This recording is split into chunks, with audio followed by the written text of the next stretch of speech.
नमस्कार। सबसे पहले तो सभी को आपको 15 अगस्त की हार्दिक शुभकामनाएं। स्वतंत्रता दिवस की जो है आपको हार्दिक शुभकामनाएं। इंडिपेंडेंस डे की जो है आपको हार्दिक शुभकामनाएं। आज ये सेशन जो है वो थोड़ा देरी से हो रहा है और आज इस सेशन में हम एचपीयू जो बॉटनी एंट्रांस टेस्ट था उसका जो है हम यहाँ पर पार्ट 3 करने वाले हैं। जहाँ तक आइडिया है पार्ट 3 करेंगे और कोशिश ये रहेगी आपको यहाँ पे एक एक करके क्वेश्चन जो है 51 से 70 मैं क्वेश्चन करवाऊंगा। बिल्कुल बेसिक लेवल से करवाऊंगा। कान खोल के बैठिएगा। और ये सारे के सारे क्वेश्चंस जो है मैंने अपने बायोलॉजी बैच में लिए हैं। तो बायोलॉजी बैच में एनरोल करना है तो आपको जीके ट्रिक ऐप को डाउनलोड करना पड़ेगा। लिंक उसका डिस्क्रिप्शन बॉक्स में है, आप वहां से डाउनलोड कर सकते हैं। तो बायोलॉजी बैच मेरे द्वारा चलाया गया है। मंडे से फ्राइडे जो है मेरा बायोलॉजी बैच चलता है और बायोलॉजी बैच में एनरोल करने के लिए आपको B2QFI कोड यूज़ करना पड़ेगा। लिंक उसका भी डिस्क्रिप्शन बॉक्स में मिल जाएगा। और केमिस्ट्री बैच में अगर आपको एनरोल करना है तो आपको केमकोस जो कोड है हमारा उसको यूज़ करना पड़ेगा। ठीक है। तो केमिस्ट्री के लिए आपको सैटरडे संडे जो है आपको क्लासेस मिलेगी और बायोलॉजी की जो है मंडे से फ्राइडे आपको क्लासेस जो है वो मिलेंगी उसकी। तो देखिए यहाँ पर आपको साइड सी टेट के जो है नोट्स भी मिलेंगे जीके ट्रिक ऐप के अंदर, साइकोलॉजी के नोट्स और भी काफ़ी चीज़ें हैं। तो आप इसको एक बार पहले जीके ट्रिक ऐप को डाउनलोड कीजिए। लिंक उसका डिस्क्रिप्शन बॉक्स में है, आप वहां से डाउनलोड कर सकते हैं। अब चलता हूँ फर्स्ट क्वेश्चन की ओर।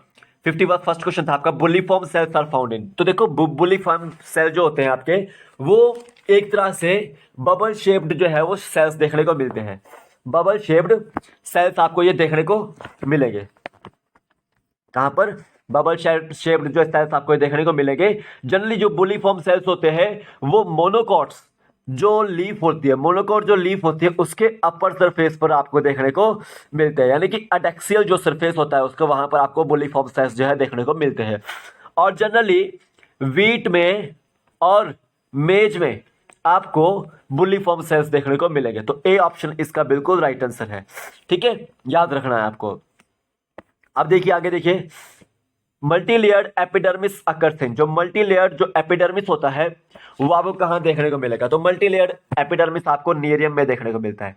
कहां पे देखने को मिलता है? नीरियम में। कहां पर? नीरियम में। और नीरियम को हम क्या बोलते हैं? जहां तक आइडिया है उसको हम ओलिएंडर बोलते हैं। क्या बोलते हैं? ओलिएंडर भी बोलते हैं। ठीक है। तो नीरियम लिम्स में आपको मल्टीलेयर्ड एपिडर्मिस देखने को मिलता है। नेक्स्ट क्वेश्चन देखते हैं। Aromorphosis is an example of having. देखो एरोमोरस एक तरह से प्लांट है और उसमें एंडोस्पर्म की बात की गई है यहाँ पे कि किस तरह का एंडोस्पर्म उसमें देखने को मिलता है। सबसे पहले तो मैं यहाँ पर एंडोस्पर्म की बात करूंगा। देखो एंडोस्पर्म जो होता है वो सीड्स के अंदर देखने को मिलता है, मोस्टली एंजियोस्पर्म्स में, और ये प्रोवाइड करता है नॉरिशमेंट एम्ब्रियो को। ठीक है। तो एंडोस्पर्म को जो है हम रिप्लेस कर सकते हैं फ्लैशी कोटिलेडन की वजह से डाइकोट में। इन monocot endosperm persist in the mature seeds and stores the food. और एंडोस्पर्म जो होता है वो रिच रहता है आपका किसमें? कार्बोहाइड्रेट्स में, प्रोटीन्स में और लिपिड्स में। इन चीजों में जो है आपको रिच रहता है ये। एक और चीज याद रखनी है कि आपको एंडोस्पर्म में आपको कौन सा हार्मोन देखने को मिलता है? वहां पर सेल साइटोकाइनिन जो है हार्मोन देखने को मिलता है जो डिफरेंशिएशन करता है, सेल डिफरेंशिएशन जो है वो करता है। तो यहाँ पर याद रखना तीनों में ही आपको, चारों में ही आपको साइटोकाइनेसिस देखने को मिलते हैं। वो इसी वजह से देखने को मिलते हैं क्योंकि वहां पे साइटोकाइनिन जो है एंडोस्पर्म में होता है। अब देखो जितना भी एंजियोस्पर्मिक एंडोस्पर्म होता है वो ट्रिप्लॉइड होता है और जितना भी आपका जिम्नोस्पर्म का एंडोस्पर्म होता है वो हैप्लॉइड होता है। लेकिन जो लिली होती है आपकी उसका एंडोस्पर्म जो है आपको डिप्लॉइड देखने को मिलेगा। कैसा? डिप्लॉइड देखने को मिलता है। अब एक और चीज याद रखनी है, एंडोस्पर्म की जो आउटर लेयर होती है वो किस चीज की है? वो एल्यूरोन की लेयर है। क्या बोलते हैं उसको? एल्यूरोन लेयर बोलते हैं। और यही जो एल्यूरोन लेयर है वो अमाइलेज सीक्रेट करता है। क्या सीक्रेट करता है? अमाइलेज जो है वो सीक्रेट करता है। ये आपको याद रखना है। लेकिन ऑर्किड्स जो होते हैं आपके, ऑर्किड्स वहां पर आपको एंडोस्पर्म देखने को नहीं मिलता। तो ऑर्किड्स में आपको एंडोस्पर्म देखने को नहीं मिलेगा। तो ये मैंने आपको पूरा का पूरा करवा दिया है एंडोस्पर्म के बारे में। अब देखिए एरोमोरस किस के में कौन कैसा टाइप का जो है वह एंडोस्पर्म होता है? वहां पे हेलोबियल टाइप का जो है वो एंडोस्पर्म देखने को मिलता है। ठीक है, याद रखना। तो ए ऑप्शन इसका बिल्कुल राइट आंसर है। नेक्स्ट क्वेश्चन देते हैं। Pollination takes place through agency of insects. Insects के थ्रू जो पॉलिनेशन होती है उसको क्या बोलते हैं? उसको बोलते हैं हम एंटीमोफिली। क्या बोलते हैं? एंटीमोफिली। सी ऑप्शन इसका बिल्कुल राइट आंसर है। विंड के थ्रू होगी जो वो एनिमोफिली। और अगर यहाँ इंसेक्ट की जगह कोई एनिमल लिखा हो तो वो जूफिली आंसर होगा। अगर देखो देखिए बैट्स के थ्रू होती है जो वो चिरोटोफिली होती है, और अगर पॉलिनेशन जो है वो बर्ड्स के थ्रू होती है वो ऑर्निथोफिली होती है। याद रखना आपको। अब देखो क्लाइस्टोगैमी क्या होता है, जब फ्लावर्स जो है वो क्लोज रहते हैं और उसी क्लोज फ्लावर के अंदर आपके सेक्स ऑर्गन जो है वो रिप्रोडक्शन करते हैं, तो वो क्या होता है आपका, वो क्लाइस्टोगैमी कंडीशन होती है। और जो क्लाइस्टोगैमी होती है वो हमेशा सेल्फ पॉलिनेशन होती है।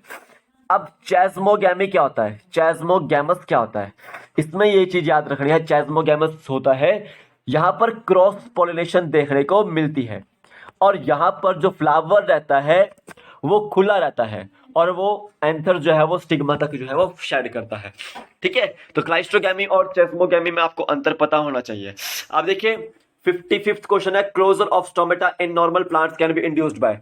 तो क्लोजर ऑफ स्टोमेटा कौन करता है इंड्यूस, वो करता है आपका एब्सिसिक एसिड ABA, जिसको हम क्या बोलते हैं, स्ट्रेस हार्मोन जो है ये बोलते हैं। याद रखना है आपको। तो यहाँ पे बी ऑप्शन इसका बिल्कुल राइट आंसर है। अब देखो जो इंडोल एसिटिक एसिड है ये आपका ऑक्सिन का पार्ट है, ऑक्सिन जो ग्रोथ प्रमोटर है, और ये जो एब्सिसिक एसिड है ये ग्रोथ इनहिबिटर है। ठीक है, तो ऑक्सिन, गिबरेलिन और साइटोकाइनिन के अपोजिट कौन रहता है, हमेशा एब्सिसिक एसिड रहता है। तो इंडोल एसिटिक एसिड जो है वो रूट ग्रोथ और शूट ग्रोथ जो है वो करता है। ठीक है, प्रमोट करता है फ्लावरिंग को और प्रमोट करता है एडवेंटिशियस रूट की ग्रोथ को। याद रखना है आपको। नेक्स्ट क्वेश्चन देते हैं, magnesium is an important component of. Magnesium किसका इंपॉर्टेंट कंपोनेंट है, तो वो याद रखना आपको, क्लोरोफिल का जो है वो इंपॉर्टेंट कंपोनेंट है। ए ऑप्शन इसका बिल्कुल राइट आंसर है। अब देखो फायोफाइटिन में आपको मैग्नीशियम जो है वो रिमूव देखने को मिलता है, क्योंकि वहां पे मैग्नीशियम होता ही नहीं है। ठीक है, इस वजह से उसका कलर जो है वो फायोफाइटिन का ब्राउन देखने को मिलता है। अब देखिए साइटोक्रोम आपको माइटोकॉन्ड्रिया के अंदर देखने को मिलेगा, जिसमें आपको एक प्रोटीन देखने को मिलेगा हीम, जो एज अ प्रोस्थेटिक ग्रुप जो है वो काम करता है, और आयरन जो है उसमें एज अ को फैक्टर देखने को मिलता है साइटोक्रोम में, जो ETS साइकिल में काम करता है। और देखिए फेरोडॉक्सिन, ये आयरन सल्फर प्रोटीन है जो कि आपको क्लोरोप्लास्ट के अंदर देखने को मिलेगा। ये चीज आपको याद रखनी है। तो ए ऑप्शन इसका बिल्कुल राइट आंसर है कि मैग्नीशियम जो है आपका क्लोरोफिल का कंपोनेंट है। अब देखिए आगे, bronzing of the leaves is typically caused by deficiency of. जो ब्रॉन्जिंग होती है लीव्स की, वो किसकी कमी की वजह से होती है, वो लीफ क्लोरीन की कमी की वजह से जो है वो देखने को मिलती है। आप देखो जो इंटरविनल मार्जिनल क्लोरोसिस होती है या नेक्रोसिस होती है, फिर विप्टाइल डिजीज होती है ब्रासिका में। कहाँ होती है विप्टाइल डिजीज, ब्रासिका में होती है। नेक्रोसिस भी जो है आपको देखने को मिलती है, और क्लोरोसिस भी आपको देखने को मिलती है मॉलिब्डेनम की वजह से। ठीक है, और देखो आयरन में आयरन की कमी से लीफ क्लोरोसिस होती है। ये चीज आपको याद रखना। तो यहाँ पे सी ऑप्शन इसका राइट आंसर है कि ब्रॉन्जिंग ऑफ लीफ किसकी वजह से होता है, क्लोरीन की वजह से। नेक्स्ट क्वेश्चन देते हैं, the transfer of sugars from mesophyll cells to sieve tube elements. अगर हम शुगर को मेसोफिल सेल से सीव ट्यूब एलिमेंट्स में ट्रांसफर करते हैं तो उसको बोलते हैं हम फ्लूइम लोडिंग। क्या बोलते हैं, फ्लूइम लोडिंग। अब सीव ट्यूब एलिमेंट से जो आपका शुगर मॉलिक्यूल है वो कहाँ जा रहा है, रिसीवर सेल्स के ऊपर जो कंजप्शन कर रहा है, तो उसको बोलेंगे हम फ्लूइम अनलोडिंग। ठीक है, जहां पे कंजप्शन होगा वो आपका फ्लूइम अनलोडिंग, जहां पे आपका ट्रांसफर होगा मेसोफिल सेल्स से सीव ट्यूब एलिमेंट्स तक शुगर, वो आपका फ्लूइम लोडिंग होगा। तो ए ऑप्शन इसका बिल्कुल राइट आंसर है। नेक्स्ट क्वेश्चन देते हैं, photosynthesis are translocated from source to sink organs mainly in the form of. Photosynthesis जो है वो किस फॉर्मेट में जो है वो ट्रांसफर होते हैं, तो याद रखना है वो सुक्रोज के फॉर्मेट में। सी ऑप्शन इसका बिल्कुल राइट आंसर है। नेक्स्ट क्वेश्चन देता है, photo respiration is inhibited by. Photo respiration जो है वो किसके द्वारा इनहिबिट की जाती है, तो याद रखना है वो CMU एंड DCMU के थ्रू जो है वो इनहिबिट की जाती है, क्योंकि ये फोटोसिंथेटिक इनहिबिटर्स हैं। DCMU को बोलते हैं हम डाइक्लोरोफिनाइल डाइमेथाइल यूरिया। ठीक है, और CMU को बोलते हैं हम क्लोरोफिनाइल डाइमेथाइल यूरिया। क्या बोलते हैं हम, CMU को क्लोरोफिनाइल डाइमेथाइल यूरिया। ठीक है, तो यही जो है आपके दोनों फोटो रेस्पिरेशन इनहिबिटर है। सी ऑप्शन इसका बिल्कुल राइट आंसर है। नेक्स्ट क्वेश्चन देते हैं, which of the following lack phytol chain. इनमें से कौन किसके पास फाइटोल चेन नहीं देखने को मिलती है, तो क्लोरोफिल सी के पास फाइटोल टेल अब्सेंट रहती है, तो फाइटोल चेन जो है इसके पास देखने को नहीं मिलती है। सी ऑप्शन इसका बिल्कुल राइट आंसर है। नेक्स्ट क्वेश्चन देते हैं, the substrate for ribulose bisphosphate carboxylase oxygenase. RuBisCO का सबस्ट्रेट कौन देखने को मिलता है आपको क्रेब्स साइकिल के अंदर, ठीक है, कहीं भी, ठीक है। रुबिस्को का जो है कौन जो है सबस्ट्रेट देखने को मिलता है, तो वो आपका रहता है ribulose 1,5 biphosphate carboxylase, 1,5 biphosphate. C option इसका बिल्कुल राइट आंसर है, आरयूबीपी। रुबिस्को का ये जो है वो सबस्ट्रेट रहता है। अब देखो पेप्केज किसका सबस्ट्रेट रहता है, ये आपका फोस्फोइनोल पायरुवेट का, ठीक है, याद रखना है। नेक्स्ट क्वेश्चन देखते हैं, केल्विन साइकिल में रहता है ये, ठीक है, रुबिस्को वाला, और पेप्केज रहता है आपका हैच एंड स्लैग पाथवे में। अब देखो फोटोलाइसिस ऑफ वाटर में कौन सा जो है वो एलिमेंट रिक्वायरमेंट रहती है, तो Mn2 पॉजिटिव वहां पर रिक्वायरमेंट रहती है। ए ऑप्शन इसका बिल्कुल राइट आंसर है।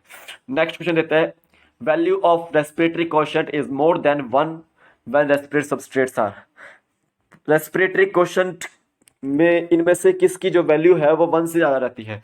सबसे पहले याद रखना है कि कार्बोहाइड्रेट्स की जो वैल्यू रहती है वो इक्वल टू रहती है 1, ठीक है, और जो फैट्स होते हैं उनकी जो वैल्यू रहती है वो बिलो रहती है 1 से, यानी कि उनकी रहती है 0.7 के आसपास।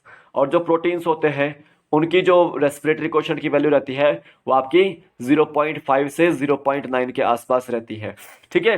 तो याद रखना है आपको कि मोर देन आपका रेस्पिरेटरी कोशेंट किसका रहता है, 1 से ऑर्गेनिक एसिड का, ऑर्गेनिक एसिड का इनकी जो वैल्यू रहती है वो 1 से लेकर 4 तक के बीच में रहती है, ठीक है। तो बी ऑप्शन इसका बिल्कुल राइट आंसर है। नेक्स्ट क्वेश्चन देखते हैं, Which of the following is not a component of mitochondrial electron transport chain? इनमें से कौन सा जो है वो कंपोनेंट नहीं है माइटोकॉन्ड्रियल इलेक्ट्रॉन ट्रांसपोर्ट चेन का, तो ubiquinone is not a component of mitochondrial electron transport chain. A option इसका राइट आंसर है।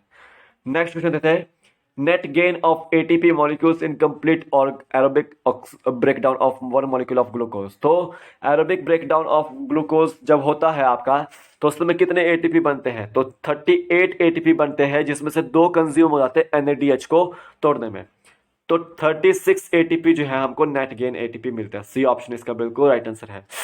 नेक्स्ट क्वेश्चन देखते हैं, protein part of an enzyme is known as. तो प्रोटीन पार्ट कौन सा होता है इनमें से, तो देखो एपो एंजाइम जो है यहाँ पे प्रोटीन पार्ट रहता है, क्योंकि प्रोस्थेटिक ग्रुप और कोफैक्टर जो है वो नॉन प्रोटीन पार्ट रहते हैं, ठीक है। तो सी ऑप्शन इसका बिल्कुल राइट आंसर होना चाहिए। नेक्स्ट क्वेश्चन देते हैं, द एंजाइम एक्ट्स बाय। तो एंजाइम जो होते हैं वो एक तरह से बायोकैटलिस्ट होते हैं, जो जहां पर एंजाइम होगा या कैटलिस्ट होगा तो वहां पर एक्टिवेशन जो होगी वो रिड्यूस होगी। तो यहाँ पे ए ऑप्शन इसका बिल्कुल राइट आंसर होना चाहिए। नेक्स्ट क्वेश्चन देखते हैं, competitive inhibitor of activity of an enzyme succinic dehydrogenase. इनमें से सक्सिनिक डिहाइड्रोजनेस एंजाइम का कौन कंपिटिटिव इनहिबिटर है, तो मेलोनिक एसिड जो है उसका कंपिटिटिव इनहिबिटर रहता है। ए ऑप्शन इसका बिल्कुल राइट आंसर है। नेक्स्ट क्वेश्चन देते हैं, haem and globin parts of lab haemoglobin are synthesised on. तो हीम जो होता है आपका वो बैक्टीरिया सिंथेसिस करता है, और जो ग्लोबिन होता है वो होस्ट प्लांट जो है जीनोम जो है वो सिंथेसिस करता है। तो ए ऑप्शन इसका बिल्कुल राइट आंसर है। तो ये थे आपके 51 से लेकर 71 तक क्वेश्चन। आई होप आपको समझ आया हो, क्योंकि मैंने आपको यहाँ पे बेसिक लेवल से जो है वो करवा दिए हैं क्वेश्चन सारे के सारे। तो टेलीग्राम चैनल को लिंक डिस्क्रिप्शन बॉक्स में है, आप उसको भी ज्वाइन कर लीजिए, क्योंकि आपके लिए जो है लाभदायक रहने वाले क्वेश्चंस, ठीक है। और एग्जाम पॉइंट ऑफ व्यू में जो है मैं आपको और भी क्वेश्चंस सॉल्व अच्छे से करवा दूंगा। अगर आपके पास किसी के पास क्वेश्चन पेपर है प्रीवियस ईयर एग्जाम्स के, चाहे जहां भी नीट के, चाहे किसी भी एग्जाम के जहां पे बायोलॉजी आ रही है, तो आप मुझे जो है वो टेलीग्राम चैनल पे भेज सकते हैं या व्हाट्सएप पे भेज सकते हैं। मेरा व्हाट्सएप का जो लिंक नंबर है वो आपको डिस्क्रिप्शन बॉक्स में मिल जाता है, वहाँ से आप भेज सकते हैं मुझे पुराने क्वेश्चन पेपर, तो मैं आपको जो है वो सॉल्व करके जो है वो अच्छे से जो है वो करवा सकता हूँ। तो अभी के लिए फिलहाल इतना ही, कल फिर मिलूंगा एक नए वीडियो के साथ। तब तक के लिए जय हिंद, जय भारत, आपका दिन शुभ हो, जय हिंद।